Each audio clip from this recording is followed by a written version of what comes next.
try to get this trunk open, so we first of all can clean all of this shit out, but also figure out if we can even get it open. Not quite sure.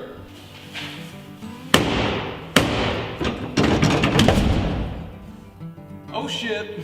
I think that's missing a hinge or something over here, because it just dropped down. What? I don't get that. It seems like they took the hinge on that side from underneath and put it on top. Like, what? Over here, this side works, right? You have this right here for your strap or whatever when it opens up, so it hangs in that. Then you have your locking mechanism up here that goes into this slot. And right down here you have your hinge or whatever. Over here, for some reason, correct me if I'm wrong, but it looks like this is the thingy for the hinge or whatever itself that has to sit down here inside of that hole. The fuck? Well, let's try to open this thing. See what the hell happens.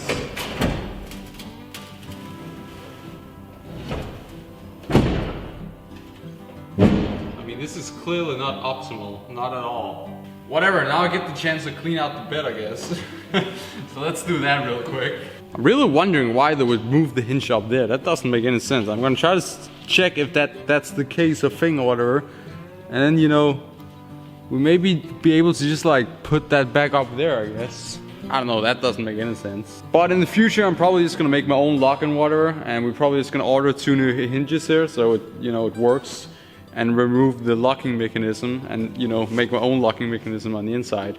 So yeah, but let's clean out the bed.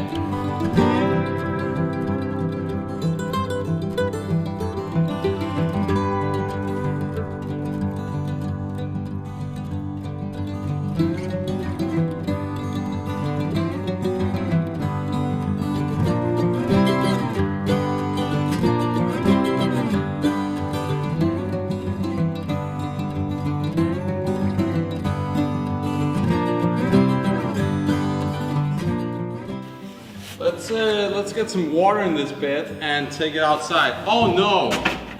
No way. I think you could say a guy fucked up on his cleanup skills right here, because it looks like somebody had a bad stomach up against the wall.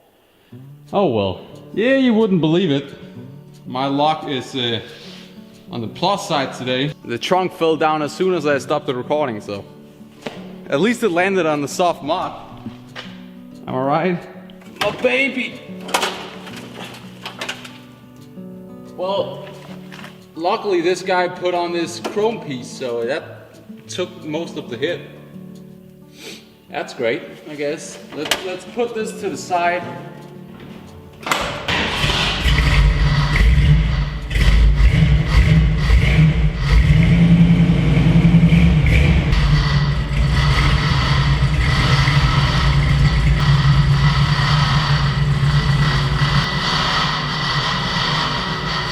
So after leaving the garage looking like a scene from Saving Private Ryan, we're gonna go outside and clean it. So now we're gonna give it some engine degreaser real quick and spray it down, and we'll see how it's gonna look.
There we go. I don't know if you guys can see it, but it cleaned up so good, dude. It is so much more cleaner than I thought. Not quite sure if you guys are able to see it, but it turned out really damn clean.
Just look at this. It's like perfectly square on the mud. It's been here so long. So the incredible thing is that underneath it's not even rusted.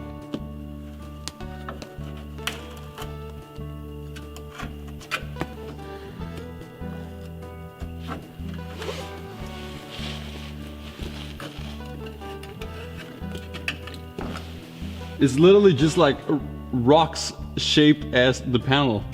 So you can see the panels are just absolutely filled up here.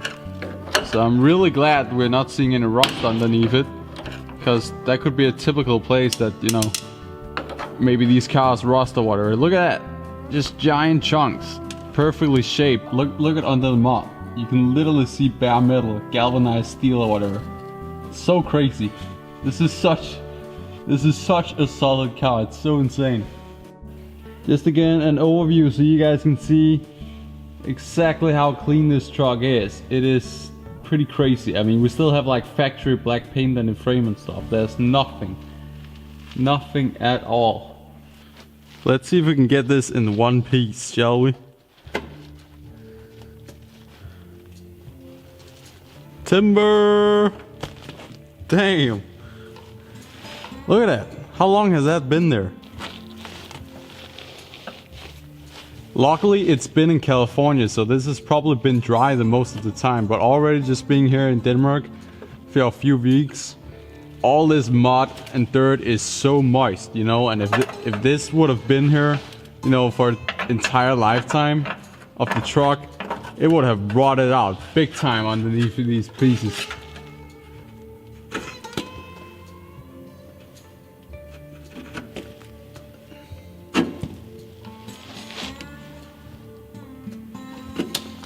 So we just got back from the drive and also power washing it, and the car did real damn well. So as you guys saw in the last video where we picked up the car or whatever, me and Oscar adjusted the car rate a little bit, and also adjusted the ignition, and also put the vacuum advantage on the correct part on the carburetor. So throttle response is better now.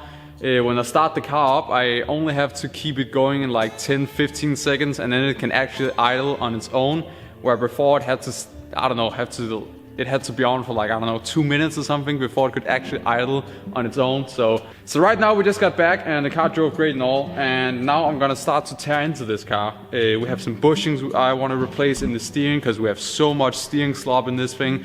I mean, we're talking like 5 inches or something crazy, like approximately this amount right here. We're gonna remove the power steering pump, as that's blown. It doesn't work at all, so we're gonna remove that. And we're probably also gonna start to tear in to the heater box over here and see if we can get into the heater core and see if it's leaking or whatever before just pounding water through it. So that's the plan. So let's just get right to the power steering pump, which is the easiest thing, and see what the hell is going on.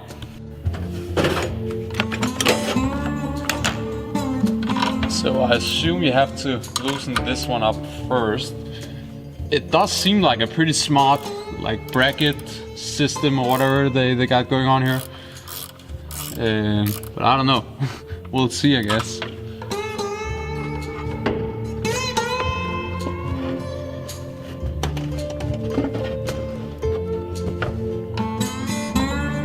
There we go, then we just have to remove the return line.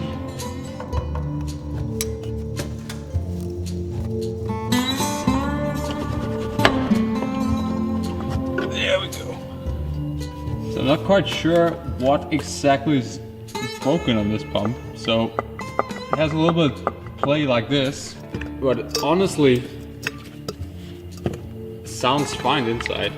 So next thing we're gonna do is trying to open up this heater box order. I'm not quite sure how you actually get to the heater core yet, but I'm gonna try. So there you go, guys. We got opened up in here to the heater core, and it is hella dirty in here. So I'm just gonna try to clean out here a little bit. Also because I got told that the heater core was leaking, and I don't know if you guys can see in there, but it is pretty damn wet. It was leaking a lot, and we got the thing out. And of course we have to make an entire mess over here, but that'll clean up real good because we already got this really dusty floor. So basically just use a broom and go over it a little bit, and then it's gone. Basically have cat litter on the floor. Pretty smart thing in the shop. So next thing I want to do is try to see where the plate in the steering is. So I think we're gonna jack it up, and then we're gonna move the wheels and steering wheel around.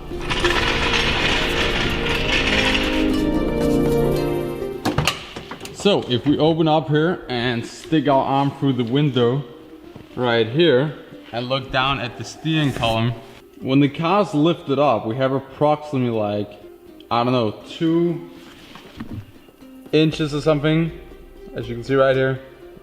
1 inch maybe of play. And then for some reason when we put the car back down, we have 4 inches or something of play. So I don't know if that's just the resistance itself of turning the wheels that makes the steering plate feel a lot more or whatever, but yeah, I don't know. I think we have some play in the steering house itself.